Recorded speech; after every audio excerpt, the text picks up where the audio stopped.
ശ്രീ മോഹൻലാൽ നമുക്കൊപ്പമുണ്ട്. ശ്രീ മോഹൻലാൽ, നമ്മുടെ പ്രിയപ്പെട്ട ശ്രീനിവാസൻ ഇനിയില്ല. ഞങ്ങൾ ദൃശ്യങ്ങളിൽ കാണുകയായിരുന്നു. തിരിച്ച് വീട്ടിലോട്ട് അദ്ദേഹം മടങ്ങുകയാണ്. എങ്ങനെ ഓർമ്മിക്കുന്നു ആ ഒരു കാലം? എന്താ പറയേണ്ടതെന്ന് പോലും ഞങ്ങൾക്ക് പോലും അറിയില്ല. സത്യനന്ദിക്കാടിന് വാക്കുകൾ മുഴുമിപ്പിക്കാൻ പോലും കഴിയാതെയും പോയി. ശ്രീ മോഹൻലാൽ. ശ്രീനിവാസന് രാവിലെ അമൃത ഹോസ്പിറ്റലിലേക്ക് പോകുന്ന വഴിക്ക് ഒരു അസ്വാസ്ഥ്യം ഉണ്ടായിട്ടാണ് തൃപ്പൂണിത്തുറ പോയത്. അതങ്ങനെയാണ് ഞാൻ മനസ്സിലാക്കുന്നത്. ഞാൻ ഹോസ്പിറ്റലിലേക്ക് വിളിച്ചിരുന്നു. ഓ. വളരെ അടുത്ത കാലത്ത് ഞാൻ അമൃത ഹോസ്പിറ്റലിൽ പോയി അദ്ദേഹത്തെ കാണാൻ കഴിഞ്ഞില്ല. പുള്ളി അന്ന് സർജറി കഴിഞ്ഞ ആ വൈകിട്ടായിരുന്നു, ICUവിലായിരുന്നു. അപ്പോൾ അതിലേക്ക് പോകാനൊരു ബുദ്ധിമുട്ടും പിന്നെ എനിക്കും കുറച്ച് സുഖമില്ലായിരുന്നു.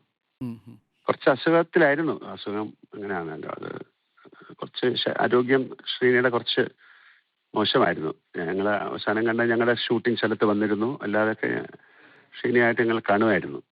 ഈ പറഞ്ഞ പോലെ സത്യനന്ദിക്കാട്, ശ്രീനിവാസൻ, പ്രിയദർശൻ, ഞാനെന്നൊക്കെ പറയുന്ന ഒരു വലിയൊരു എന്താ പറയുന്ന ഒരു യാത്രയായിരുന്നു ഞങ്ങൾ ഒരുമിച്ച്. പക്ഷെ കൂടുതലും ശ്രീനിവാസന് സത്യനന്ദിക്കാടും പ്രിയദർശനായിട്ടാണ്. കാര്യം അവരാണ് ഒരുമിച്ചിരിക്കുകയും കൂടുതൽ സമയം സ്പെൻഡ് ചെയ്യുകയൊക്കെ ചെയ്യായിരുന്നു. അപ്പോൾ ഒരു സുഹൃത്ത് അല്ലെങ്കിൽ ഒരു ആക്ടർ അല്ലെങ്കിൽ നമ്മുടെ കൊളീഗ് എന്നുള്ളതിലുപരി ഒരുപാട് വൈകാരിക ബന്ധം ഞങ്ങൾ തമ്മിലുണ്ട്.